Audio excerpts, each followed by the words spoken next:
أعوذ بالله من الشيطان الرجيم بسم الله الرحمن الرحيم الحمد لله رب العالمين بارئ الخلائق أجمعين والحمد لله الذي بعد فلا يرى وقرب فشهد النجوى تبارك وتعالى والصلاة والسلام على أشرف الأنبياء والمرسلين حبيب قلوبنا وطبيب نفوسنا وشفيع ذنوبنا أبو القاسم محمد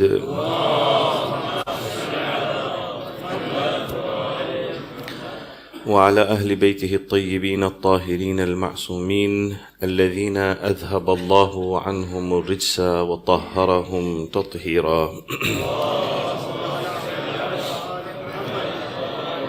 أما بعد سلام عليكم جميعا ورحمة الله وبركاته. The holy month of Ramadan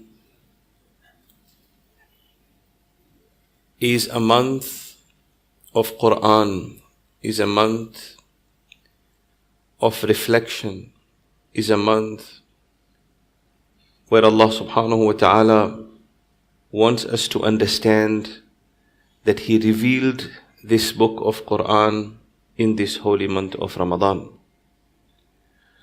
I think I have this.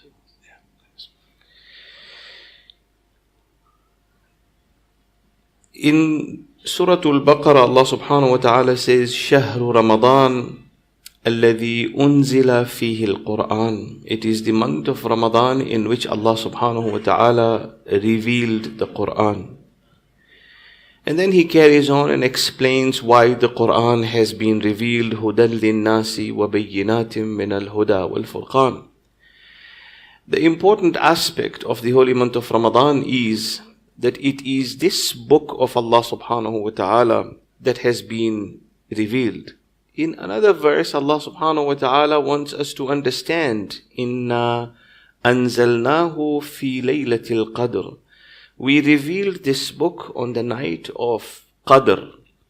What is Qadr can be explained, you may have heard it before, but we have revealed this book on the night of Qadr. And this night of Qadr is a night in the holy month of Ramadan. It is extremely important for us to understand the importance of this book that Allah subhanahu wa ta'ala has sent us. This blessed night in which this book has been sent has also been mentioned by Allah subhanahu wa ta'ala, إِنَّا أَنزَلْنَاهُ فِي لَيْلَةٍ مُبَارَكَةٍ.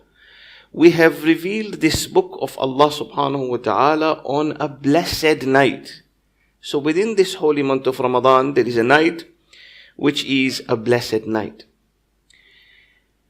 These are verses that you have heard before, probably daily in the holy month of Ramadan, as you recite Quran Majid. What I wish to concentrate on today is to bring this state of awakening within ourselves of what it is that we do to this book of Allah subhanahu wa ta'ala. Try to bring this sense of understanding as to how we have taken this book of Allah subhanahu wa ta'ala that is present before us. And then try to make an assessment and evaluate our progress through this book that Allah subhanahu wa ta'ala has sent to us. Allah in this book ironically invites you and I to challenge.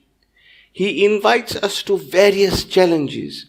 He wants us to understand, explore, reflect, ponder over various verses of the Quran. He wants us to understand the laws of nature. He wants us to know somebody's adhan is going on. It's just before Maghrib. So He wants us to understand this wonderful, wonderful concept of this grand universe that He has created. This Milky Way that He has created. He wants us to explore this. He wants us to go beyond. In Surah Al-Rahman, Allah subhanahu wa ta'ala says, Ya ma'shar al-jinn wal-ins. O the assembly of ins, of humans, and of the jinns. إن استطعتم أن تنفضوا من أقطار السماوات والأرض فانفضوا لا تنفضون إلا بسلطان. He says, if you are able to penetrate and tear apart space, And you are able to antanfudu min aqtari samawati wal ard, the regions of the space, the regions of the heavens, and the regions of the earth. Fanfudu, do so. La tanfuduna illa bi sultan. You will not be able to do it except with sultan. Sultan here refers to ilm and knowledge. Allah is inviting us. When He speaks about Mi'raj in Quran, we recite this verse in Surah Al-Isra, the first verse. We say, Subhanalladhi asra bi'abdihi laylan min al-masjid al-haram ila al-masjid al-aqsa. He says, glory be to Allah subhanahu wa ta'ala who took His abd at the time of night from Masjid al-Haram to Masjid al-Aqsa alladhi barakna hawlahu, the surroundings of which have been blessed by us. When we look at Mi'raj and we celebrate our Mi'raj, we come to the Mi'raj and are fascinated by the fact that the Prophet went to the first heaven. And then he went to the second heaven. And then he went to the third heaven. And then he spoke to this prophet. And he spoke to that prophet. Indeed, all these things may be there in the traditions. But the invitation to man by Allah subhanahu wa ta'ala is, oh man, I have been able to give you a headway so that you are able to realize your potential of being able to conquer space. I am giving you the headway for you to be able to realize your potential of being able to do beyond that you think, provided you understand that the potential for which I have sent you is comprehended by yourself. So you will see many areas Allah subhanahu wa ta'ala wants us to think. He wants us to ponder. For instance, Allah speaks about very sophisticated verses on astronomy in Quran. And you begin to wonder that when a 7th century Bedouin was receiving these sophisticated verses of the Quran, how was he able to make sense of these verses? For example, Allah subhanahu wa ta'ala says, وَالشَّمْسُ تَجْرِي لِمُسْتَقَرٍ لَهَا ذَلِكَ تَقْدِيرُ الْعَزِيزِ الْعَلِيمِ. Allah speaks about the movement of the sun. And He says where the sun is going to rest, لِمُسْتَقَرٍ لَهَا ذَلِكَ تَقْدِيرُ الْعَزِيزِ الْعَلِيمِ. Then He speaks about even more sophisticated verses. وَالْقَمَرِ قَدَّرْنَاهُ مَنَازِلْ حَتَّى عَادَ كَالْعُرْجُونِ الْقَدِيمِ. And we have made phases for the moon. Look how beautiful Allah subhanahu wa ta'ala puts it. We have made phases for the moon. وَالْقَمَرَ قَدَّرْنَاهُ مَنَازِلْ. We have made phases for the moon حَتَّى عَادَ كَالْعُرْجُونِ الْقَدِيمِ, until it returns to the shape of a old palm tree. So Allah gives a relevance to them. لَلشَّمْسُ يَنْبَغِي لَهَا أَن تُدْرِكَ الْقَمَرِ. The sun is not allowed to overtake the moon. وَلَلَّيْلُ سَابِقُ النَّهَارِ. The night is not allowed to outstrip the day. وَكُلٌّ فِي فَلَكٍ يَسْبَحُونَ. Everything is moving as planned by Allah subhanahu wa ta'ala. What wonderful verses. Prior to the understanding of, or prior to the discovery or the creation of the invention of the Hubble telescope, we probably were unable to understand what space was and what secrets it holds. And we are probably not able to understand a lot more about what space holds. However, the Hubble telescope has allowed us to see beyond. It has allowed us to look further. It has given a sense of what Allah subhanahu wa ta'ala has created. When I look at the blinking star, as a child I was told it is a twinkle, twinkle, little star. But when I think about this twinkle, twinkle, little star, in the grand scheme of things, you and I may not even realize that that star does not exist anymore, that you are seeing the blink of or the twinkle of today, because it has been destroyed long time ago, except the light of it is reaching me here today. So the greatness of all this has been given to us by Allah subhanahu wa ta'ala in Quran. Yet our recitation of this book of Allah subhanahu wa ta'ala is extremely ritualistic. Our reading of this Quran, our engagement with this book of Allah subhanahu wa ta'ala is extremely ritualistic. We sit here, we recite the Quran. We find our ways of recitation of this Quran in our own ways. Previous Muslims of the past have taken great strides through this discovery, through this process of discovery, they have taken great strides. They have moved further and further in understanding this universe. The Muslims of the past have made meaningful contributions in chemistry. Why? Because they were thinking, they were pondering, they were reflecting. They have made huge contributions, meaningful contributions in mathematics, in philosophy, in science, in various sciences of the world. Suddenly, you find the Muslim world is regressing, or it is lagging behind. Or the Muslim world has tried to, or is understanding itself in a different state. The state of the Muslim Ummah today is in a state of stagnation. People are validating killing of another Muslim through Quran. Through Quran Majid, there is a validation of killing another human being. How can this be possible when Allah subhanahu wa ta'ala has opened these doors for us? So our engagement with this book of Allah subhanahu wa ta'ala is unfortunately extremely ritual and extremely shallow in our understanding. There is a verse in Quran where Allah subhanahu wa ta'ala says, the Holy Prophet is going to make a complaint on the Day of Judgment. And he is going to say to Allah subhanahu wa ta'ala, Ya Rabbi, inna qawmi ittakhadhu hadha al-Qur'ana mahjura. My Lord, this community, this nation, this ummah of mine has taken the Quran as a forsaken thing. This is a complaint that is going to be made by the Holy Prophet of Islam on the Day of Qiyamah. I ask Rasulullah, and I present it this way, just so that it makes more impact in my view. I ask Rasulullah, Ya Rasulullah, why will you make a complaint to Allah subhanahu wa ta'ala? Why? Do I not engage with Quran on daily basis of my life? Those who love istikhara are always with the Quran, aren't they? They love istikhara, they want to do an istikhara, they are with the Quran, they are engaging with the Quran, they are asking Allah subhanahu wa ta'ala all the time, my Lord, what is it that you have decided for me? Those who are in istikhara are using Quran. The Holy Prophet says, the hadith says, looking at the Quran has or gives you the thawab, you earn hasanat and you earn thawab by looking at the Quran. So, what am I looking at in the Quran? And we need to understand this. What am I looking in the Quran? What is it that I am looking? Am I looking at how Jim looks in the Quran? Am I looking at how Dal is written in the Quran that is giving me thawab? Am I looking at how Ta or Dad or Ain or Qaf is beautifully presented in the Quran and suddenly it is giving me thawab? What is it about Quran? The idea of the Holy Prophet of Islam is that when you will look at the Quran, you will perchance read the Quran. You will recite the Quran. If you will recite the Quran, there is a chance that you will read it. If you will read it, there is a chance you will reflect. And if you will reflect, there is a chance that you will be able to understand what Allah wants to speak to you.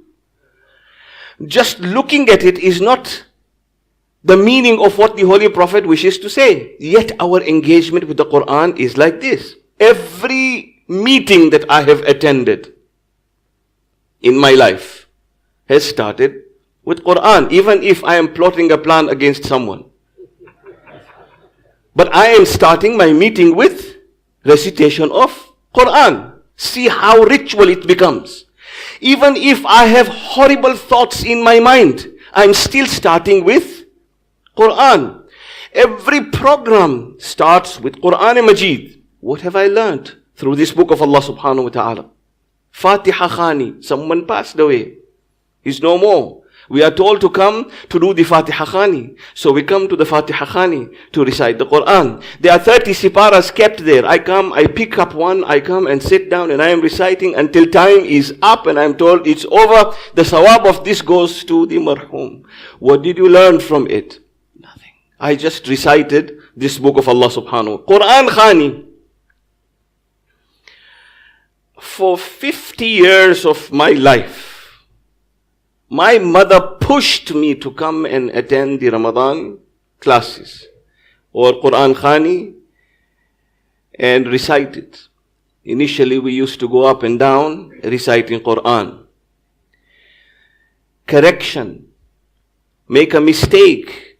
30, 40, 50 years of my life I recited Quran Majid. I concentrated on every fatha, every kasra, every dhamma, every shadda, every madda, every tajweed law. I concentrated on it. Ask me in 50 years, what did you learn?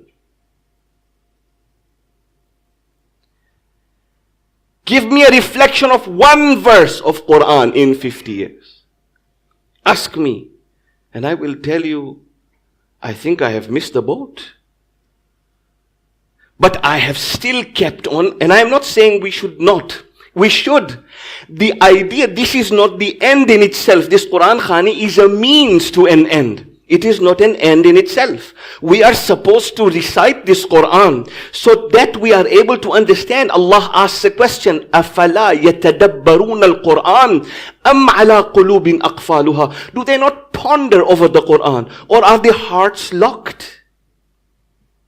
He wants us to reflect on so many various things in Quran Majid. Yet you will find that here we are reciting this book of Allah subhanahu wa ta'ala, this Quran in this particular manner. Amal nights. Approaching inshallah, day after tomorrow, for some day after tomorrow, we are approaching the Amal nights. We will be told, open the Quran, look at it. We will open the Quran, we will look at it. We will be told, close the Quran, place it on your head. We will close it and place it on our head. We will then be told, right, Allahumma bihaqqi hadha al-Quran wa bihaqqi man arsaltahu wa bihaqqi kulli mu'minin madahtahu fih. This is what we will recite. What are we doing? Holding it on our head. Bika ya Allahu. Bika ya Allah. What is the meaning of this? What is the meaning of this? We are holding this Quran here. We are symbolizing the fact. The significance of it is, my Lord, on this night of Qadr, I am holding this constitution of my life on my head to promise you that I shall live by it. Not just place it in the Quran, or Quran on my head, and not understand why I am doing it. I am going to live by it. I am putting it on my head as the highest thing and the most huge priority in my life. Yet you will see, this is my engagement with the Quran. Tawiz. Hirizi, they call it in Swahili. We use the Quran for tablets so that our problems are resolved. So we recite some verses of the Quran in a glass of water with zafran in it. And this is called kombe in Swahili. With some zafran in it. And then you drink it for shifa. You drink it for shifa. That's what we use it for. Let me share with you a poem by Mahirul Qadri. There is a poet by the name of Mahirul Qadri. And he has written something so beautiful. He speaks about Quran, Mahirul Qadri. He says, Quran makes a complaint to Allah subhanahu wa ta'ala. Quran says to Allah, ताकों में सजाया जाता हूँ, आँखों से लगाया जाता हूँ, तावीज़ बनाया जाता हूँ, धो धो के पिलाया जाता हूँ. Quran says to Allah subhanahu wa ta'ala, you know what I am, my Lord? You know what they do with me, my Lord? They place me in the highest of the shelves. ताकों में सजाया जाता हूँ, आँखों से लगाया जाता हूँ. They kiss me with their eyes.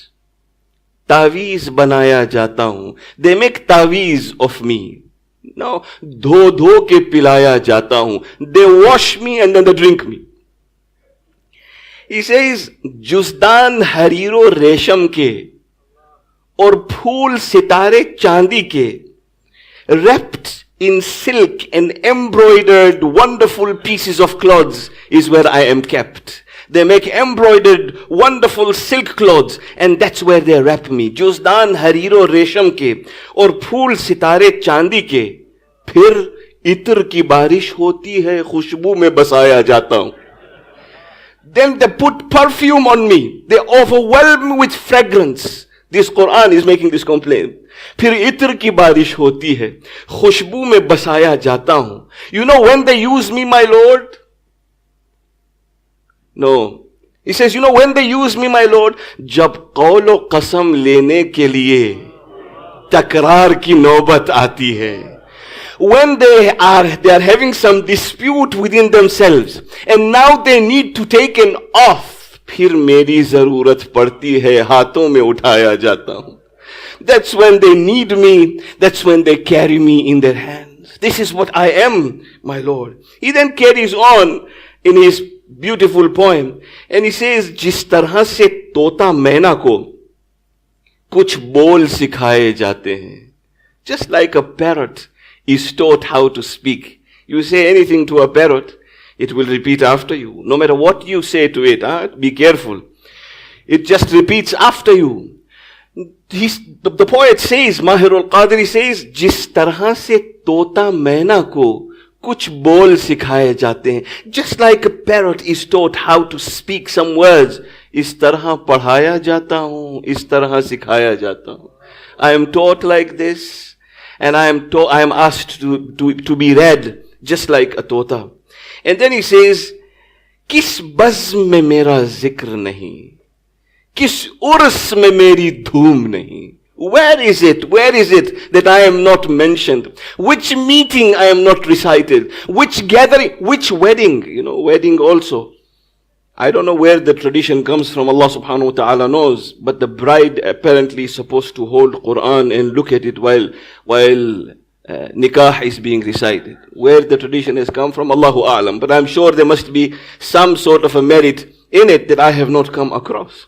Or placing the Quran on my head as I leave home, or the bride is leaving, many other things that we engage with the Quran. Allah subhanahu wa ta'ala says, yet the Holy Prophet of Islam is going to, on the day of judgment, say, Inna qawmi ittakhadhu hadha al-Qur'ana mahjura. This community, this nation, kept the Quran as a forsaken thing. They abandoned it. You know what mahjur means? Hijrat is to migrate from one place to the other. That's what hijrat is called. Mahjur is the abandoned place, that which you have left behind. Allah says, the Holy Prophet says, this is what my community has done to the Quran. And it's a verse of Quran Majid itself. Inna qawmi ittakhadhu hadha al-Qur'ana mahjura.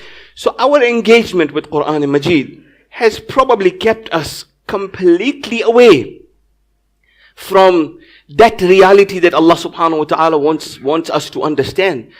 The ritual of qaf is there. I say qaf, qaf, qaf, and ayn until I get a sore throat. But I must pronounce it correctly. I must do whatever I need to do. Yet, when it comes to any kind of reflection, there is no reflection in me about Quran Majid whatsoever. 50 years of my life have gone, and I have not been able to understand one verse of Quran Majid that I can apply into my life, or reflect upon, or stimulate myself to understand the beauty that Allah subhanahu wa ta'ala has kept for me. Here it is that this book of Quran, in Surah Yasin, Allah subhanahu wa ta'ala talks about the Quran itself.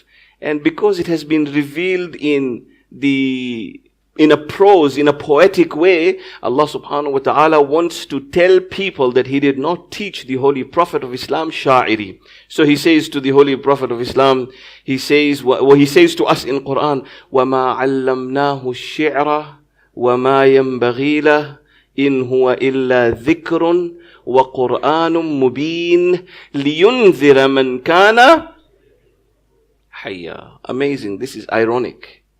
We recite this Surah Yasin in Qabristan. And there must be wisdom in the recommendation of reciting it in Qabristan or over dead people. There must be some wisdom behind it. But you know what the verse says though?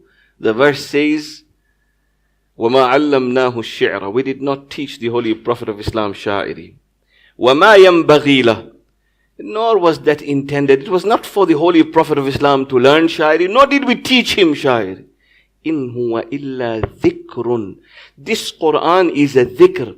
وَقُرْآنٌ مُبِينٌ. It is Quran Mubin. Why has it been sent? Where am I reciting this? In Kabristan. Why has it been sent? لِيُنذِرَ مَنْ كَانَ حَيًّا. To warn those who are alive. And I am reciting it over who? For the dead people.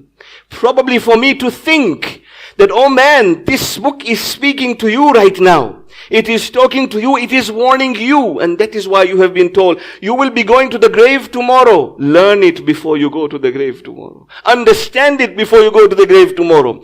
Comprehend this book before you go to the grave tomorrow. That is probably why we are being told to recite this particular surah. In there is a president of India, the 9th president of India. His name is Pandit Shankar Dayal Sharma. There is a poem regarding Quran that has been attributed to him, and I wish to end with that today, inshallah ta'ala, and probably carry on with some part of the subject tomorrow. This is a Hindu president of India, 9th president of India, Pandit Dayal Sharma, and this poetry is attributed to him. He must have read the Quran. He must have understood some aspects of it. And now he is talking to the Muslims, and he says to the Muslims, Amal ki kitab thi, dua ki kitab bana diya. It was a book of actions, we took it as a book of dua. He says, Amal ki kitab thi, dua ki kitab bana diya. Samajhne ki kitab thi, padhne ki kitab bana diya.